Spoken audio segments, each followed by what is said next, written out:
¿Qué tal? ¿Cómo andan? Bienvenidos a una nueva edición de Mesa Redonda Debate. Como siempre y todas las semanas por TDC de Firmat para todo el sur de la provincia de Santa Fe. Mariano Carreras, ¿cómo anda usted? ¿Cómo le va?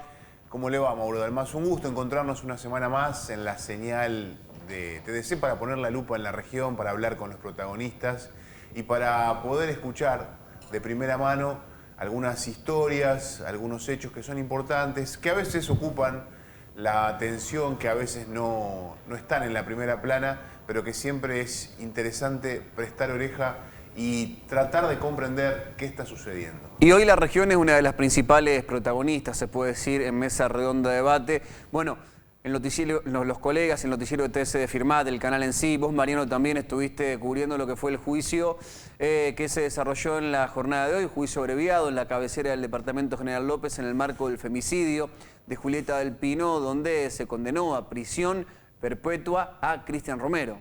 Exactamente. En algo, Mauro, tenemos que ser muy francos. Teníamos muchos interrogantes previo a este juicio abreviado, porque generalmente, y lo charlábamos hoy, horas antes de conocer el fallo, generalmente cuando se da una instancia de este tipo, la pena es menor.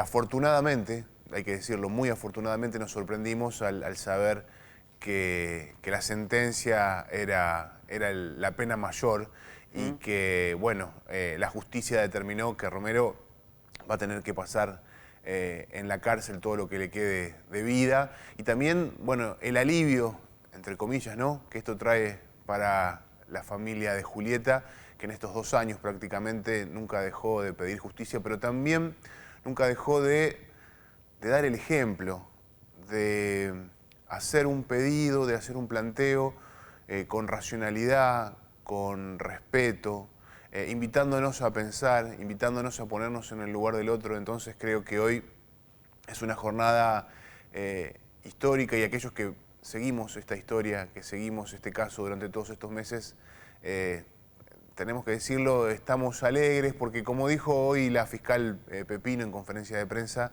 se hizo justicia y uno tiene que seguir creyendo en la justicia. Ella dijo algo así, hay que seguir creyendo en la justicia y la justicia existe. Bueno, la justicia existe cuando hay profesionales que se comprometen, cuando hay gente que se compromete, cuando tienen herramientas y bueno, cuando funcionan las cosas. Afortunadamente, hoy podemos dar esta noticia, podemos hablar de que se hizo justicia y creo que en el marco de un hecho que es muy doloroso y que uno nunca se puede poner en la piel de alguien que perdió a un hijo o una hija, estamos, creo, satisfechos con lo que ha sucedido. Seguro, y lo más probable es que el próximo programa esté charlando aquí con nosotros Fabiana Morón, que ha venido a Mesa Redonda Debate, pero que bueno, hoy hizo declaraciones a los medios de comunicación, a los colegas que estaban presentes en Melincué, en el marco de un día emocionalmente muy fuerte, ¿no? Emocionalmente realmente muy fuerte para ella, para toda la familia, para todos los allegados, pero el objetivo era este, como lo planteaba Mariano. Lo que pretendía la familia era que se dé una prisión perpetua, cosa que terminó ocurriendo. Si le parece, Mariano Carreras, presentamos al primer invitado de la jornada en Mesa Redonda Debate. Hablamos de Alejandro Ruggeri, presidente comunal de la localidad de Vigán. Alejandro, ¿cómo estás?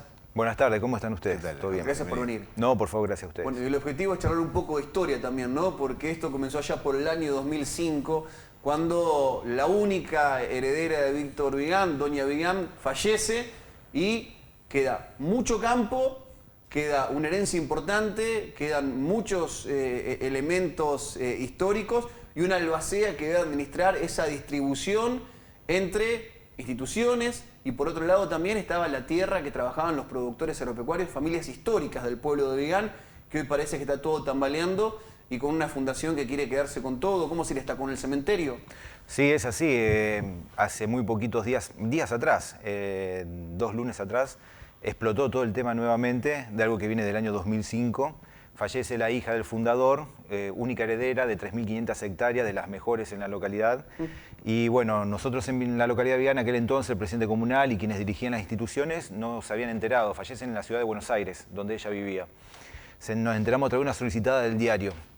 Después de enterarse de eso, se rumoreaba la existencia de un testamento, del cual tampoco sabíamos de su existencia. y bueno, se enteran, desconozco cuánto tiempo, porque la verdad que yo no estaba en ese entonces, pero de la existencia de un testamento real que beneficiaba encima a 5 instituciones del pueblo y del cual no lo querían dar a conocer desde Buenos Aires. En ese testamento se conformaba una fundación, la Fundación Honorio Vigán, el cual tenía que acomodar y gestionar las 3.500 hectáreas.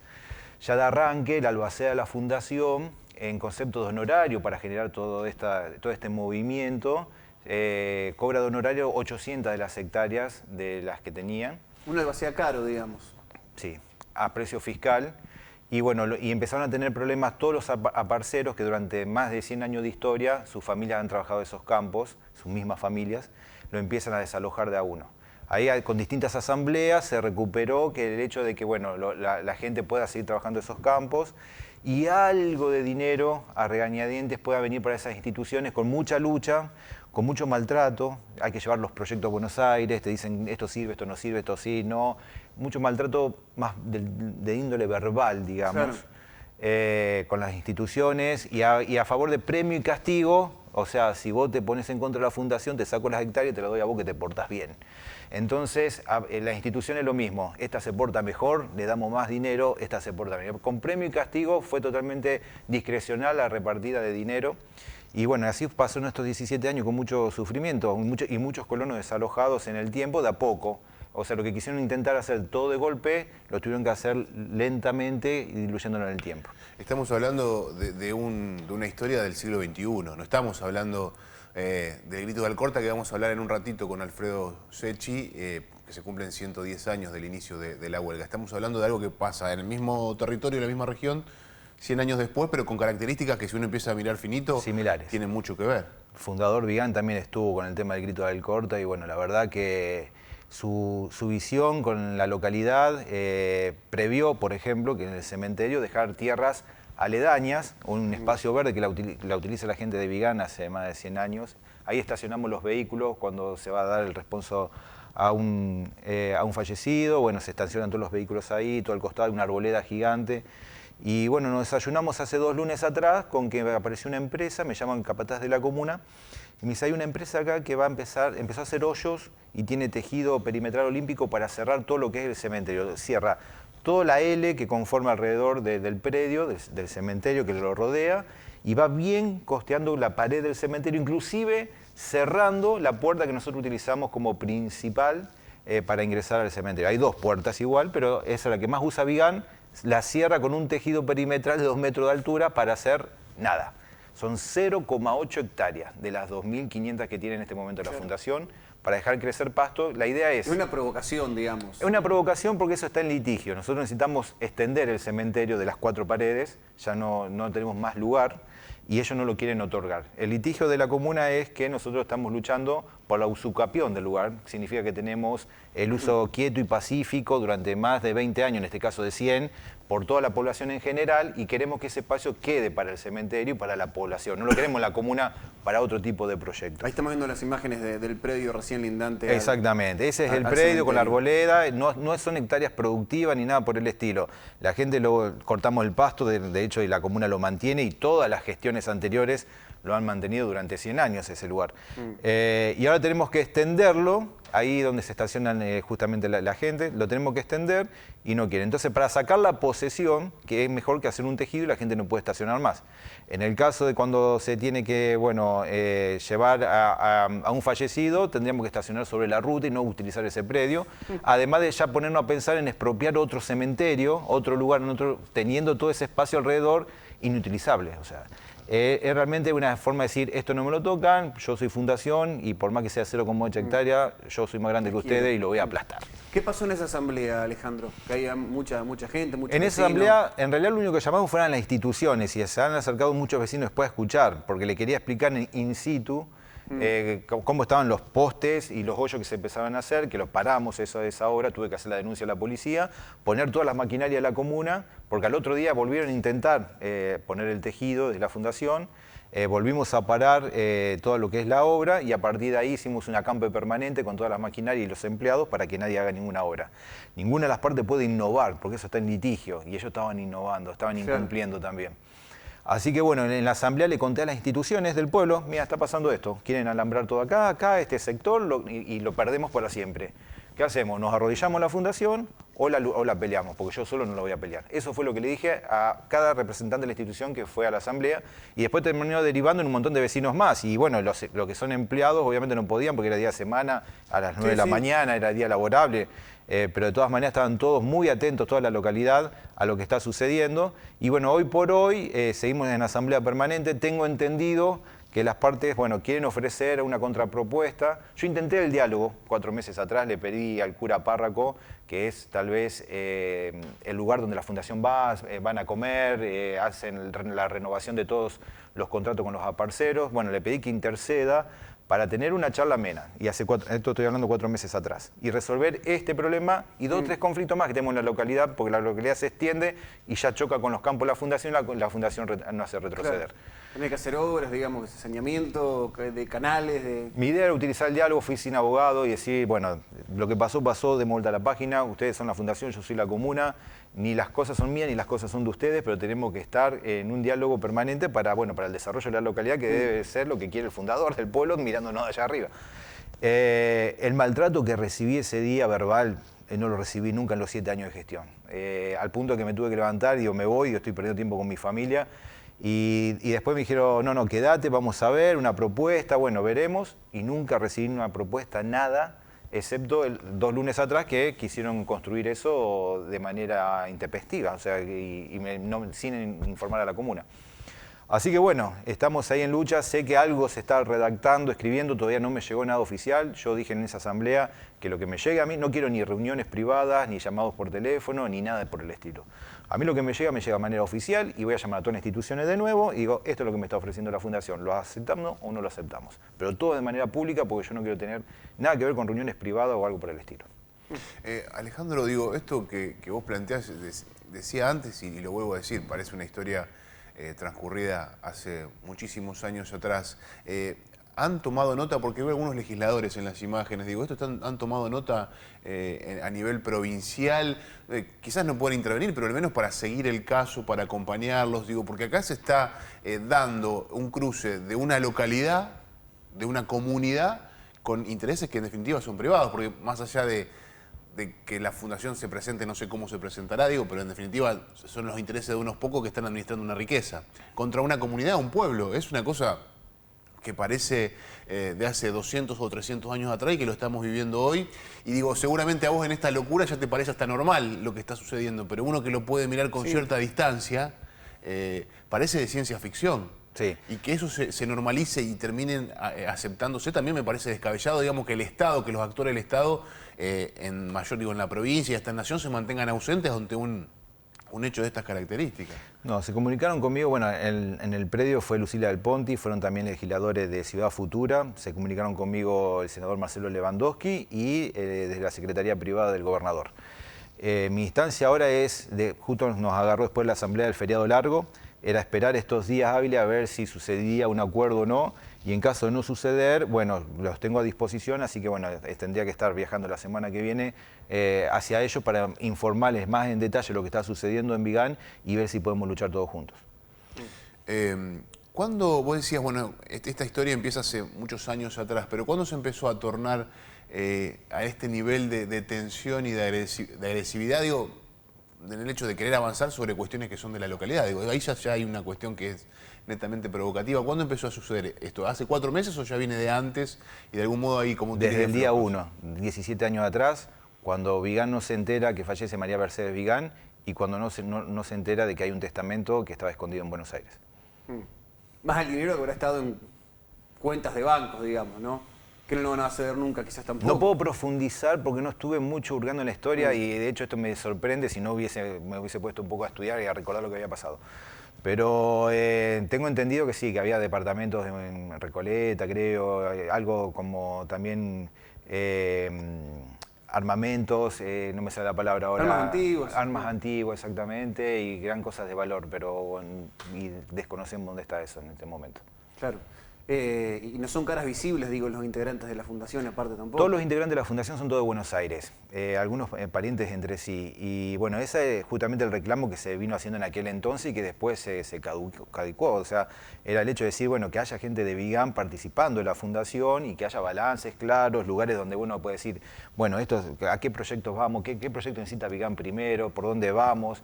Uno no tiene intereses. Primero, la comuna no quiere participar de la fundación, vamos a ser claros, ni quiero manejar el dinero de la fundación ni nada por el estilo, no me interesa en absoluto.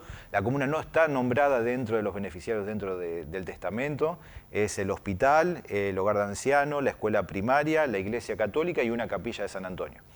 Pero sí las instituciones intervenientes nombradas por María Mercedes sí deberían estar en una reunión y tomar ese tipo de decisiones en conjunto con la fundación, o por lo menos en reuniones más amenas en donde se interioricen lo que está sucediendo en la localidad y no tomar decisiones desde afuera que desconocen, por supuesto, todo lo que es nuestra historia, nuestra cultura y nuestras necesidades. ¿Y cuántas cosas se podrían haber hecho, digamos, con el producido de esas 3.300, 3.500 hectáreas de campo y se donaba una cantidad importante de dinero a las instituciones como quería doña Vigán, ¿no? Y bueno, yo al Sanco ahora estoy arreglando la parte de farmacia porque se venía abajo todo lo que era el techo y las aberturas, siendo que es una de las beneficiarias de 2.500 hectáreas productivas. Claro. O sea, creo que queda millones de dólares, estamos hablando por año, más de una decena, digamos, de millones de dólares por año que queda en producción limpios para la fundación. Y bueno, la verdad que bueno, sí, la escuela primaria, etcétera, deberíamos tener unas cuestiones de lujo en este momento en la localidad que no las tenemos.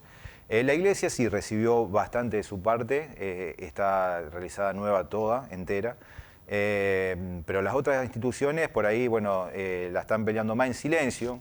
Esto lo digo yo y corre de mi parte, porque bueno, seguimos con el tema de los miedos, seguimos con los temas de no hablar, ¿viste? De no opinar, porque si no, no se recibe nada. Eso cuesta mucho y bueno, con dinero se compran todas las voluntades, ¿no es cierto? Es un tema lo que decís, digamos. Y sí, porque realmente se vuelve muy difícil la lucha. Muy difícil, es muy desigual.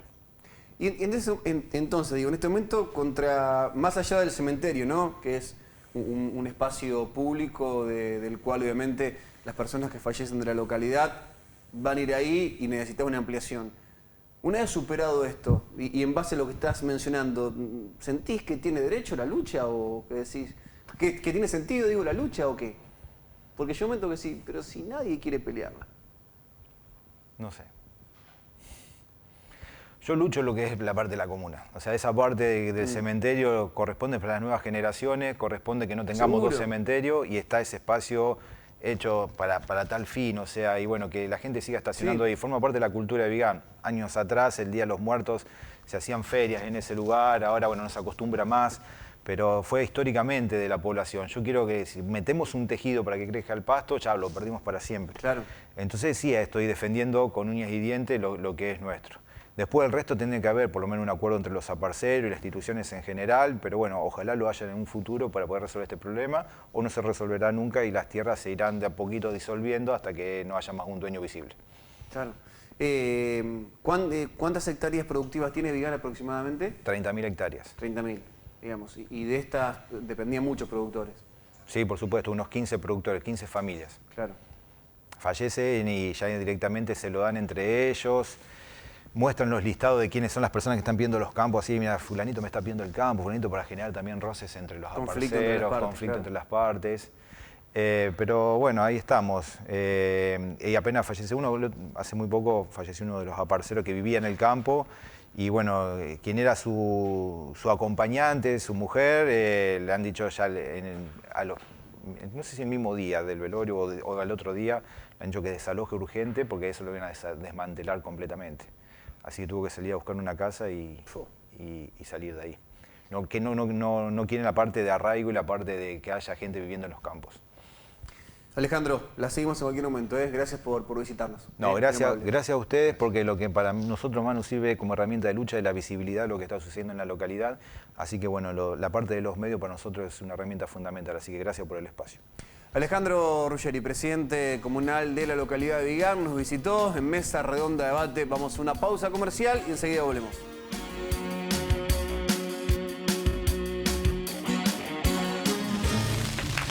You don't ever wanna give me wings. You don't ever wanna set me free. Si sos estudiante, viajas gratis. Si sos docente, viajas gratis. Si sos asistente escolar, viajas gratis. Boleto educativo gratuito para toda la provincia de Santa Fe. Santa Fe Provincia. Toda una vida acompañando los mejores momentos. Toda una vida acompañando a quienes están seguros de lo que hacen. Consulta nuestras coberturas para tu hogar en www.cooperacionseguros.com.ar. Cooperación Seguros, 95 años junto a tus ganas de crecer. Todos los días, los integrantes de la cooperativa de trabajo El Correo de Firmat Limitada generamos información veraz y confiable para contarte lo que sucede cerca de tu casa, lo que necesitas saber. Encontranos diariamente en www.elcorreodefirmat.com.ar y semanalmente en la edición impresa que podés adquirir en Firmat, Melincué, Chovet, Villada, Cañada de Lucle, Los Quirquinchos, Vera Bebú y El Hortondo. El Correo, un medio con valores cooperativos. Para cuidar tu salud y la de los demás, mantén los hábitos de higiene. Usa cubreboca, respetá las distancias. Si tenés síntomas o estuviste con personas con COVID positivo, quédate en casa y consultá al servicio médico correspondiente. Son simples esfuerzos para poder evitar la propagación del virus y es la manera de protegernos y proteger a quienes más queremos. Cámara de Diputadas y Diputados de la provincia de Santa Fe. Otoño-invierno en el Talita. Sensaciones diferentes. Naturaleza y armonía. Animate, relájate y disfrutá. Ambientes totalmente calefaccionados. 1553 2065 423 092. Instagram, Firmat Fútbol Club. Facebook, Secretaría Firmat Fútbol Club. Take me back to a place where I felt at home. Take me back to a day when we weren't alone. Take me back to an age when...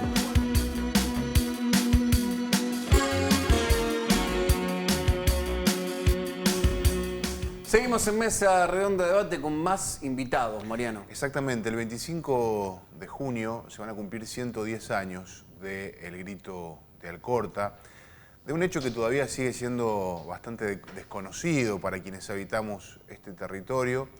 Y bueno, siempre que uno desconoce su historia, corre riesgo de tropezar con algunos acontecimientos que ya sucedieron y volver a repetir los errores y los problemas. Y hace un ratito escuchábamos una historia que tiene que ver con la historia de Vigán, lo explicaba el presidente comunal, como una fundación desde Buenos Aires se apropió, se quedó con una parte importantísima, una parcela de tierra de quienes eran los dueños originales y hoy genera un montón de fricciones e inconvenientes para esa comunidad. Y uno escuchaba algunos detalles y le parecía viajar en el tiempo y digamos, vivenciar algunas cosas que ha leído que acontecieron hace más de 100 años. Bueno, lo invitamos a Alfredo Secchi, quien ha sido legislador provincial en varios periodos, también funcionario de la provincia, que es un apasionado de la historia de la región, de su partido, del socialismo, y que bueno, ha recorrido estas historias, que las ha recuperado en algunas publicaciones, así que vamos a charlar un rato con él. Alfredo, bienvenido, ¿cómo te va? Muy buenas noches, bien, y casi te diría, no me puedo alegrar en coincidir contigo, cuando vos decís que el Grito de Alcorta es un hecho casi desconocido para los argentinos en general y en particular para los santafesinos, ¿no? Así que yo me alegro de esta iniciativa de ustedes, del medio de comunicación, de realmente no dejar pasar por alto el 25 de junio de 1912, porque creo que hace directamente a la identidad cultural de todos los pueblos de la Pampa Húmeda, pero en particular de Firmat. Nosotros, para mí el más grande historiador del Grito de Alcorta es Plácido Grela. Primero fue el primero en historiar y en segundo lugar, él trabaja 40 años después del Grito de Alcorta, o sea que tuvo la oportunidad de relacionarse con actores de primera línea y con testigos de primera línea de los hechos, ¿no? Y 40 años después todavía había mucha documentación que él la exhuma en su libro titulado El Grito de Alcorta. Es él, por eso hago esta introducción de Grela, es él el que dice de que los orígenes del Grito de Alcorta hay que buscarlos en Firmat.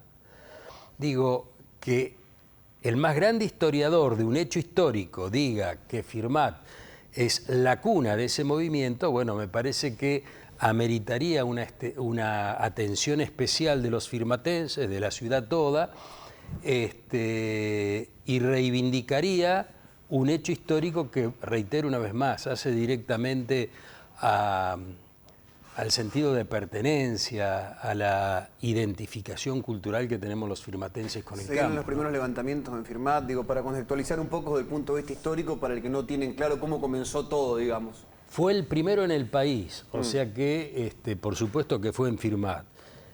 ¿Y cómo comenzó todo? Bueno, a lo mejor habría que hacer un poco de historia y desconozco el tiempo con el que contamos, pero digo, ya el rey de España en épocas de la colonia tenía las atribuciones de conceder tierras para pagar conquistas.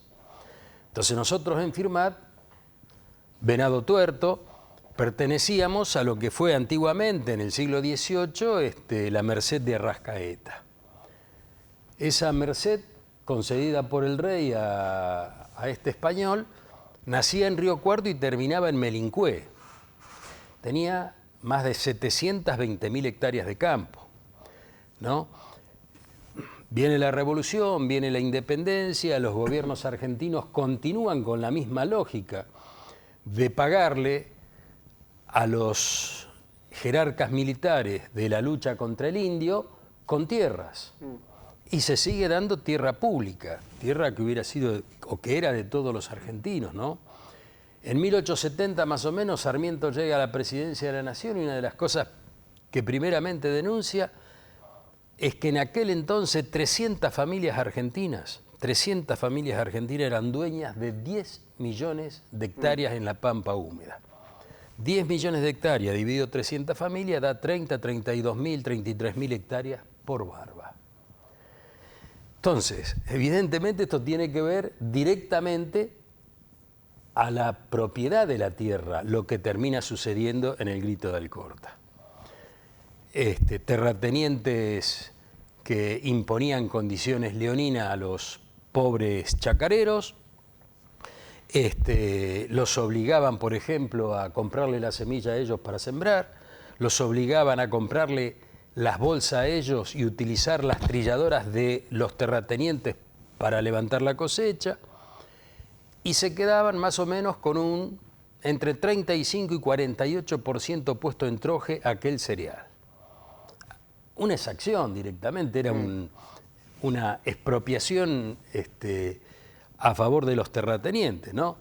Ese año, en 1810, 1811, además de esta realidad económica, de relaciones económicas totalmente dispares, hubo mucha sequía y mucha langosta. Moraleja. El combo explosivo. El combo explosivo, ni más ni menos. De gente que había venido de Europa, inmigrante, nuestros abuelos, a reemplazar o a poner la mano de obra que no tenían los terratenientes. Digo, esto hay que ubicarlo en el momento histórico, digo, 1880, 1890, ¿qué sucedía? Venía el tren a tierras vírgenes. Esos campos que estaban incultos y que no valían nada, ¿por qué? Porque no podían sacar la cosecha al puerto, con el tren se revalorizan. ¿Qué les faltaba? Les faltaba mano de obra con alguna especialización, sobre todo en agricultura. Después el mecánico, el herrero. Entonces abrieron las puertas a la inmigración masiva, vinieron nuestros abuelos a trabajar y una vez aquí, con distintas trampas, ¿no? Desde contratos leoninos hasta publicidades falsas. O sea, yo cuando ahora veo lo de las, ¿cómo se llama? Fake news. O algo fake news, sí. Bueno, claro. Ya en aquel entonces estaba todo inventado. Estaba todo inventado hace 120, 130 años atrás. ¿Qué decían los diarios de Buenos Aires donde llegaban los inmigrantes? Por ejemplo, en Firmat hace falta bracero para levantar la cosecha. Al día siguiente llegaba el tren y llegaba 300, 400, 500 mil braceros. Y eso era mentira. Digo, ¿por qué es importante señalar esto? Porque eso era parte de la explotación. ¿Qué sucedía cuando tenía un montón de personas dispuestas a trabajar? Un día, 2 días, no tenían para comer. comenzaban a vender su fuerza de trabajo por lo que le quisieran pagar los terratenientes. ¿Y a quién embromaban? Al peón radicado en Firmat. Claro. Entonces digo, era todo un combo perfectamente armado a partir de la avidez capitalista, esto hay que decirlo con todas las letras, que estalla con ese plus que yo les comentaba antes de la sequía y de la langosta. Estalla fundamentalmente en nuestra zona. Y aquí, en un campo cercano a Firmat, de un tal Giuseppe Padeletti, se hace la primera asamblea en enero de 1911, estamos hablando un año y medio antes del Grito de Alcorta, donde participan 75 colonos con apellidos vigentes hoy. Estaba mi abuelo materno, Pascual Bocci, los Budassi, los Desi, Viola, una serie de apellidos que tienen total y absolutamente vigencia y que fueron los inmigrantes originales de estas familias. En esa asamblea que cubrió muy bien el diario La Capital de Rosario, pensemos en 1911, ¿no? Que un diario de Rosario se haga eco de una reunión de productores agropecuarios en un campo. Y se decide constituir la Sociedad Cosmopolita de Agricultores, sociedad cosmopolita que a los 15, 20 días publica un manifiesto que convocaba a todos los pueblos de la Pampa Húmeda a hacer lo mismo, a organizarse los colonos para, en unión, poder enfrentar el poder económico y político de los terratenientes. Es la primera liga agraria de la provincia de Santa Fe. O sea, otro motivo más para decir, bueno, Firmat tiene la obligación, casi les diría, moral, ética, política, institucional, de reivindicar esta historia para sí. Eso fue a fines de junio, vos hablabas del 25, el 25 se hizo la asamblea, el 25 de junio se hizo la asamblea en Alcorta, esto fue el 4 de julio y el 7 de julio se hace una concentración en Firmat que reúne a 1.500 colonos en la Plaza Rivadavia, vino gente de toda la zona, hasta de Bahía Blanca, pero lo más importante es que hubo dos personalidades destacadas para aquel momento y a los fines que buscaban los productores agropecuarios. Estuvo el ministro de Agricultura de la provincia de Santa Fe, 1912 aquí, y estuvo Francesco Netri, el asesor legal de lo que después sería la Federación Agraria Argentina. Fue un ejemplo. Y el discurso de uno de aquellos viejos firmatenses que se llamaba Urpiano Sánchez, lo reproduce textualmente el Diario de Rosario. Entonces, ubiquémonos en aquel entonces, la lejanía de entonces era mucho más que los 100 kilómetros que nos separan hoy de Rosario, y que un diario de aquella importancia se hiciera eco de estos colonos, con un titular que decía algo así como luchar por la redención, ¿no? O sea, el diario se ponía la camiseta de los productores agropecuarios por la injusticia que implicaba aquella realidad y por la justicia que implicaba la reacción de los productores agropecuarios. Alfredo, evidentemente la historia no determina hechos mágicos y las cuestiones ligadas a los conflictos, más allá del inicio de la huelga y más allá de las soluciones parciales que se fueron dando lentamente, bueno, se prolongó durante el tiempo, ¿no? No es algo que se resolvió de la noche a la mañana. Digo, ahora, lo que quiero preguntarte es algo, volviendo al inicio de la charla, ¿por qué esto está todavía tan ausente dentro de nosotros? Digo, ¿por qué? ¿O es algo que se piensa que únicamente tiene que ver porque el inicio de la huelga sea en Alcorta, tiene que ver con Alcorta y el resto de la región? Y bueno, empezando por Firmat, esto que vos decías, siendo protagonista de esta historia, y todos aquellos que estudiaron un poco lo ponen siempre en ese centro de la escena como el lugar donde se fue, de algún modo, pensando, esto que estás muy bien ejemplificando vos, donde se fue pensando, donde se fue craneando, ¿no? Este movimiento, ¿por qué es un hecho, una sucesión de hechos todavía invisibles para nuestra historia reciente? Y para nuestro presente, ¿no? Y bueno, a lo mejor en la respuesta me va a traicionar mi corazón. Yo creo que fue un hecho revolucionario. Creo que fue un hecho revolucionario. Si se lee ese discurso, que yo digo que lo reprodujo textualmente el diario de Rosario, vos te das cuenta que ese productor agropecuario era un tipo, como se decía entonces, leído, que no era un gringuito que vino aquí a vender su fuerza de trabajo a cualquier precio. Era un idealista que se fue de España en este caso, porque era español, huyendo de las miserias y de las guerras europeas del siglo XIX. Entonces quería otra vida mejor, quería superación. Y la publicidad que hacía el gobierno argentino de entonces en Europa para promover la inmigración era justamente eso, era venir a una especie de tierra prometida. Y cuando vienen aquí se encuentran ¿con qué? Con que la corrupción era monumental como en Europa, era nuestra época de los conservadores, y se encuentran con que no tenían futuro, porque después de trabajar como verdaderos animales durante todo el año, de sol a sol, se encontraban que todavía estaban debiendo toda la comida que habían consumido ese año.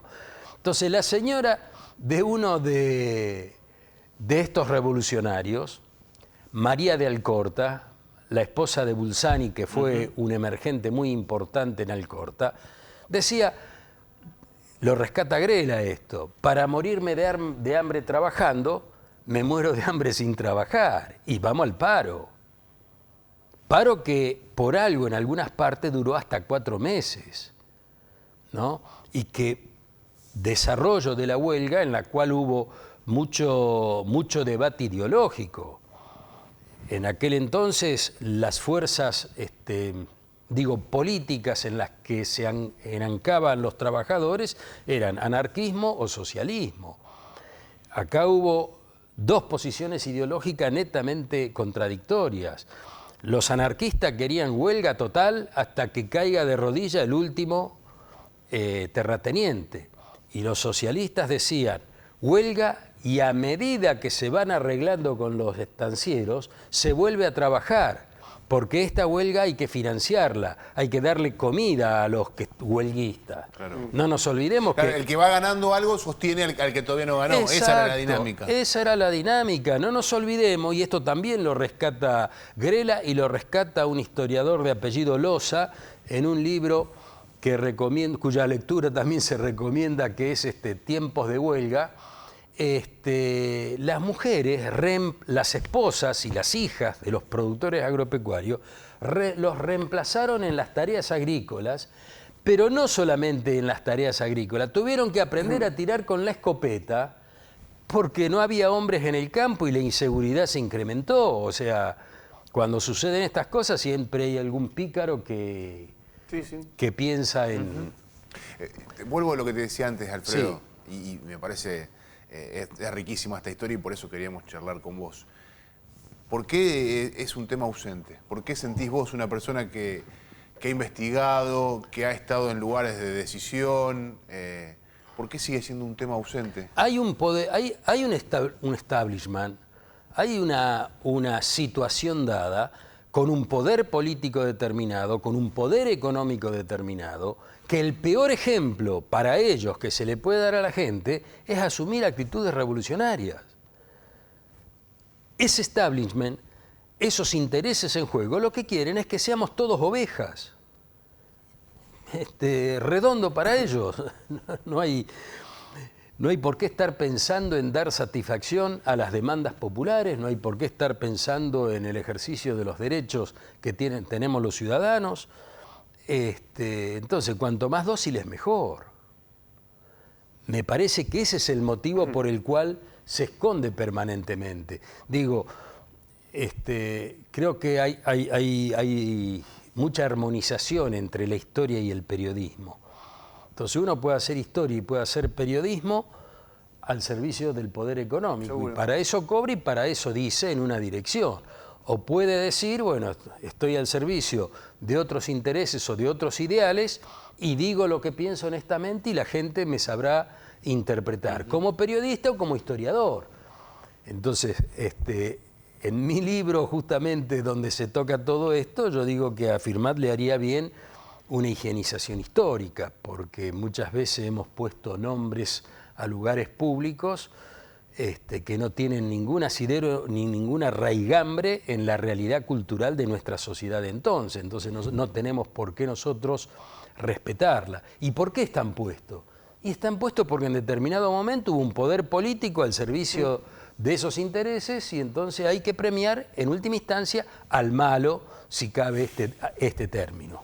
Alfredo, un placer, ¿eh? Gracias por Alfredo. visitarnos. Muchas gracias por A este disposición de ustedes. Alfredo Secchi nos visitó en Mesa Redonda de Debate. Damos una pausa comercial y en minutos seguimos con más.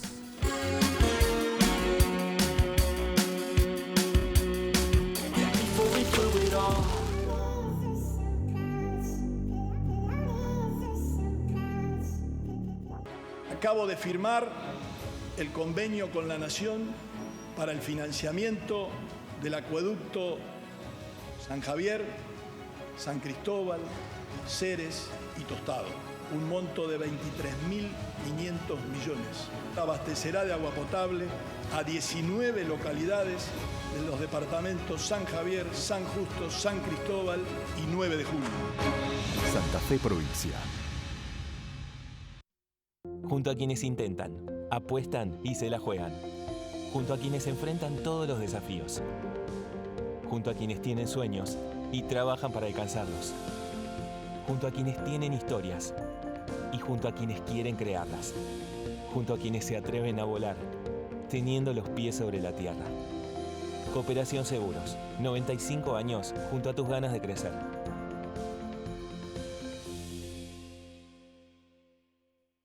Para cuidar tu salud y la de los demás, mantén los hábitos de higiene. Usa cubreboca, respetá las distancias.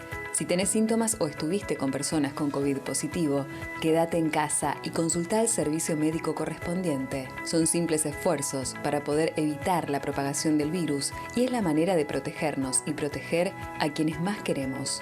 Cámara de Diputadas y Diputados de la provincia de Santa Fe. Todos los días, los integrantes de la cooperativa de trabajo El Correo de Firmat Limitada generamos información veraz y confiable para contarte lo que sucede cerca de tu casa, lo que necesitas saber. Encontranos diariamente en www.elcorreodefirmat.com.ar y semanalmente en la edición impresa que podés adquirir en Firmat, Melincué, Chobet, Villada, Cañada de Lucle, Los Quirquinchos, Verabebú y El Hortondo. El Correo, un medio con valores cooperativos. En Búfalo proponemos una nueva filosofía de vida y un sentido de comunidad entre las personas. El CrossFit es un entrenamiento funcional, el cual trabajamos todos ejercicios multiarticulares. Esto genera que aumentemos la fuerza, la potencia, trabajamos todo el tiempo con nuestro cuerpo, mejorando nuestra calidad de vida y las actividades diarias. El CrossFit te va a ayudar a potenciarte en tu deporte, si es que practicas algún deporte. Existe una alternativa para mejorar tu calidad de vida. En Búfalo te mostramos el camino. Acabo de firmar el convenio con la Nación para el financiamiento del acueducto San Javier, San Cristóbal, Ceres y Tostado, un monto de 23.500 millones. Abastecerá de agua potable a 19 localidades de los departamentos San Javier, San Justo, San Cristóbal y 9 de Julio. Santa Fe Provincia. Junto a quienes intentan, apuestan y se la juegan. Junto a quienes enfrentan todos los desafíos. Junto a quienes tienen sueños y trabajan para alcanzarlos. Junto a quienes tienen historias y junto a quienes quieren crearlas. Junto a quienes se atreven a volar, teniendo los pies sobre la tierra. Cooperación Seguros, 95 años junto a tus ganas de crecer.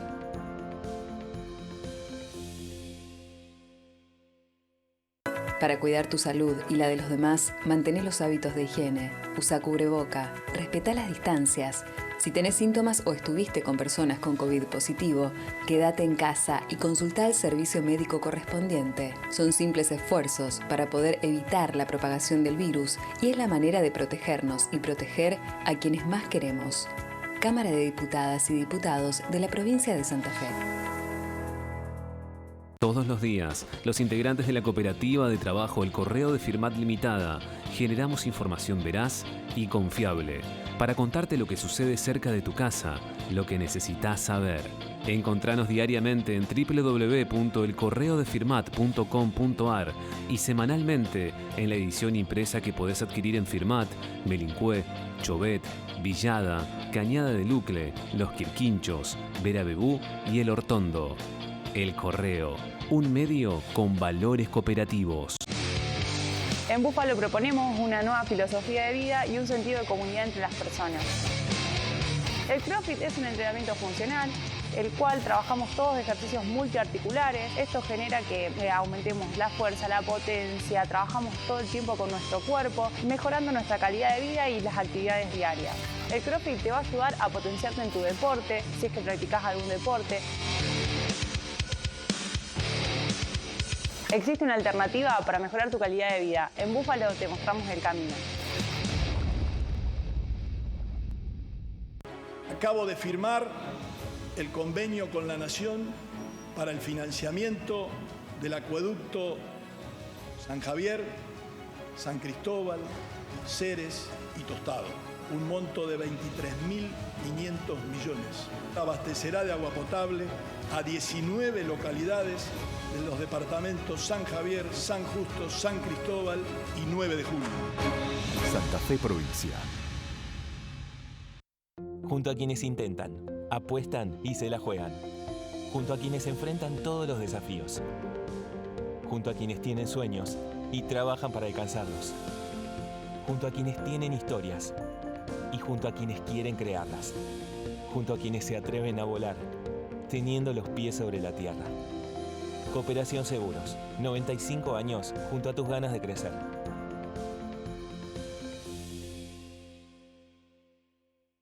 Para cuidar tu salud y la de los demás, mantén los hábitos de higiene. Usa cubreboca, respetá las distancias.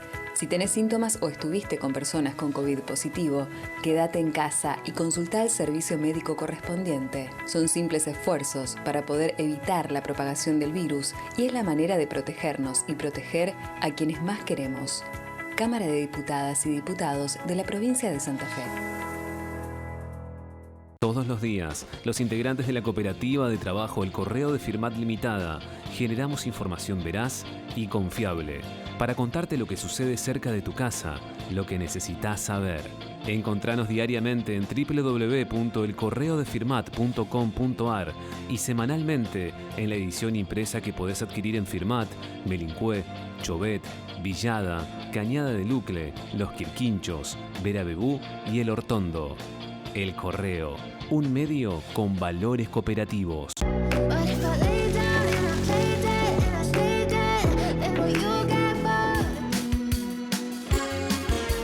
Ya con la postal de la ciudad de Firmat, anochece en el sur santafesino, damos inicio al último bloque de Mesa Redonda de Debate con invitados.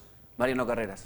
Exactamente, y como ven, se ha ampliado la mesa porque nos están acompañando integrantes del equipo interdisciplinario que está trabajando en la laguna de Melincue, a orillitas de la laguna, en un trabajo arqueológico que realmente ha generado interés en los habitantes, bueno, al menos en algunos, ¿no? Que nos ha despertado un montón de preguntas, de dudas acerca de lo que están haciendo y también, bueno, de lo que van encontrando. Yo acá, para no meter la pata, me anoté los nombres. Nos están acompañando Morena Vélez, Germán Giordano y David Ávila. ¿Cómo les va? Bienvenidos. ¿Cómo andan? Hola, ¿qué tal? Gracias por venir.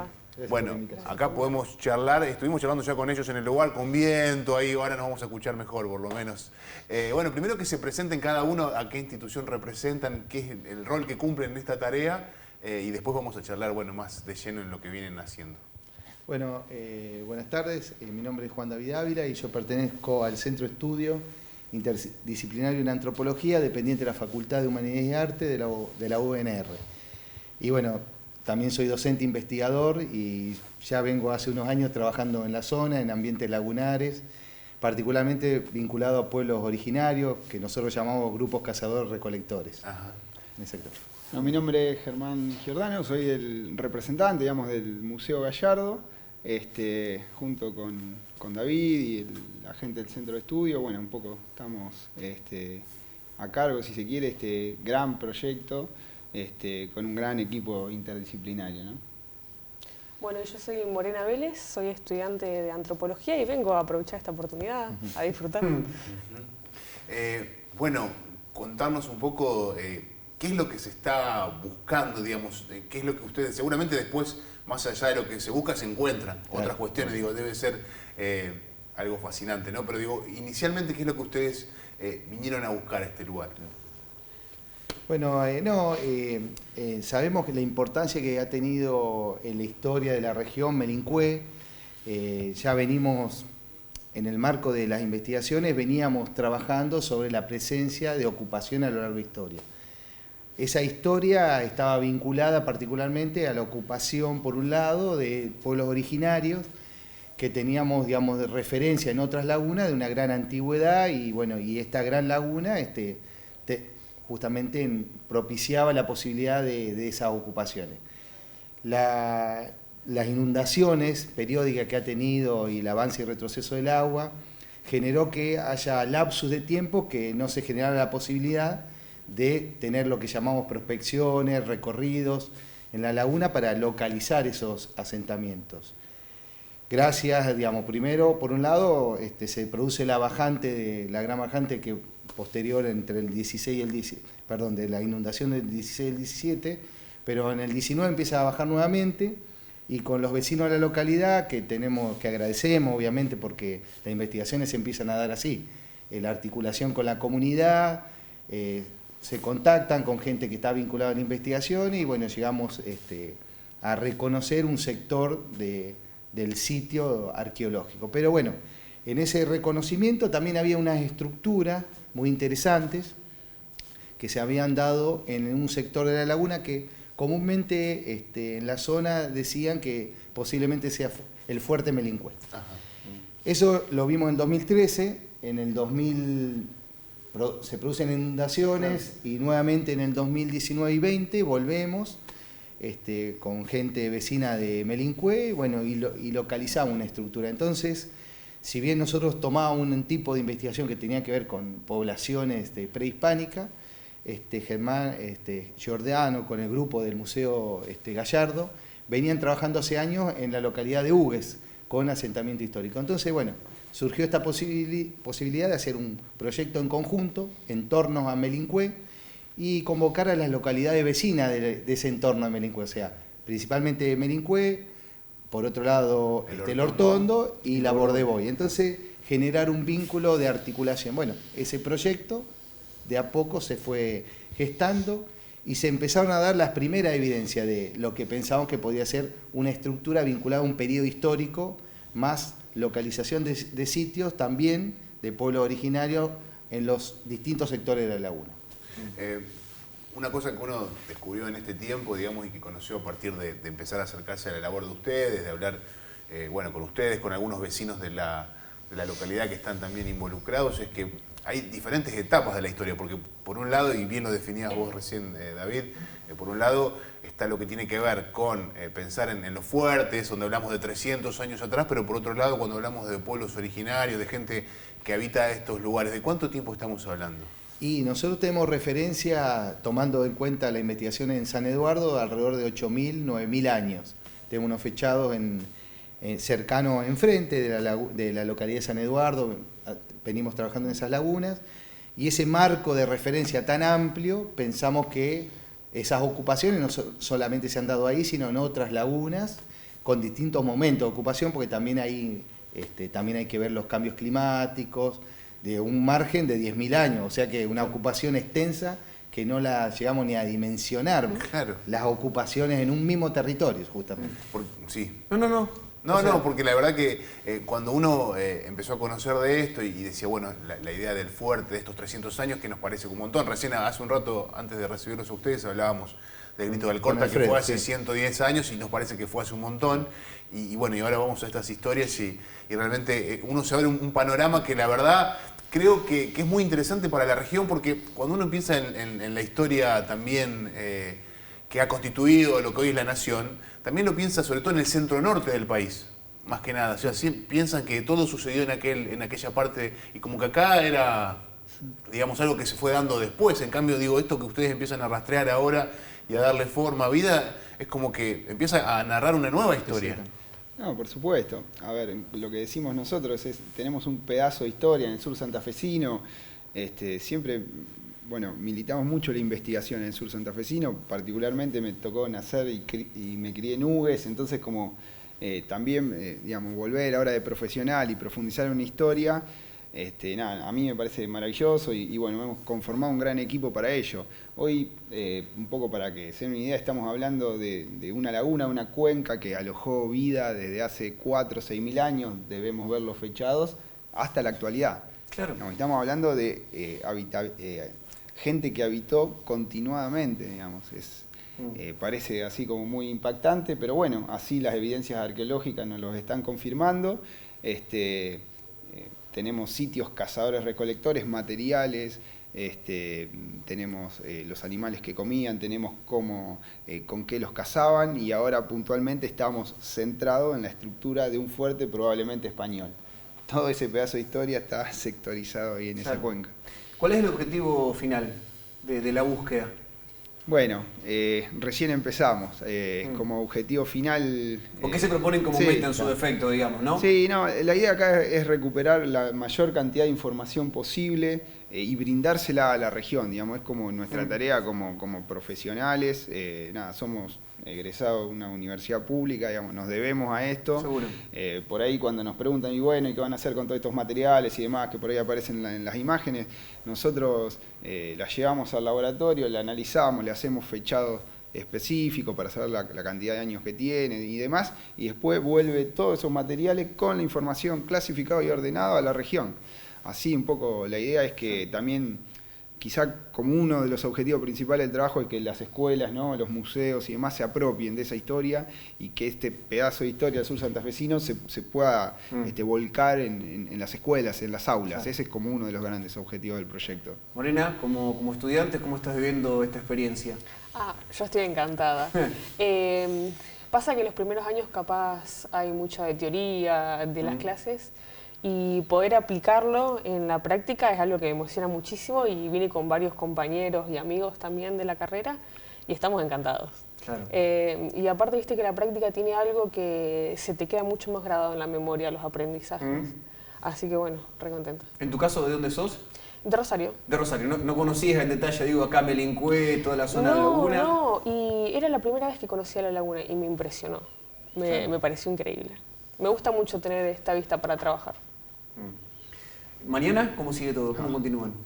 Y mañana seguimos con la investigación, estamos, bueno, están invitados, obviamente, ahí se están apareciendo las estructuras de un recinto rectangular, muy interesante que se está viendo las cámaras, están imágenes y bueno, estamos profundizando, hemos visto que hay parte pared y cimientos, se han encontrado también un piso de ocupación. Y hemos encontrado un elemento muy interesante que son unas tejas, una teja entera, aparentemente colonial, que también hace referencia un poquito a la ocupación del lugar. Y bueno, y también uno recupera esta historia no solamente desde la sistematización de la investigación, sino también con el aporte de la comunidad, porque empiezan a surgir mucha historia vinculada a la gente de ese sector, de esa historia que tiene que ver con el Hortondo y el Club Atlético, entre el Club Atlético y Peñarol. Hay, bueno, ese es un lugar que en los 60 y los 70 se conformaban una serie de historias vinculadas al balneario. Claro. Eso. Y la gente comenta justamente historias vinculadas a ese lugar, y esos aportes suman muchísimo.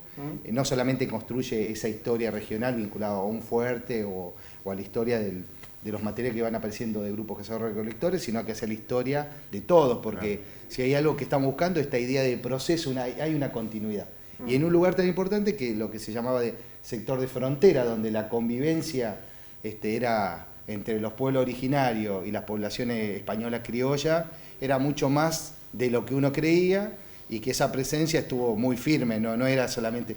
El marco, si bien la conquista, lo que llamó conquista del desierto, fue retrayendo ciertos sectores, hubo mucho más relaciones de lo que aparentemente se veían desde las ciudades centrales, ¿no es cierto?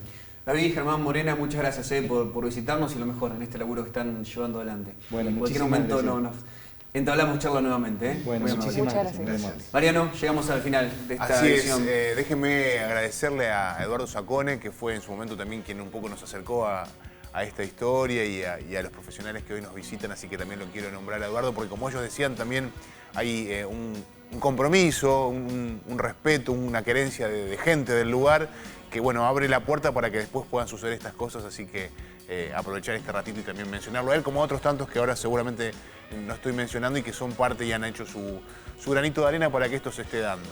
Gracias por estar como siempre del otro lado. Esto fue Mesa Redonda Debate. Nos reencontramos dentro de una semana. Chau.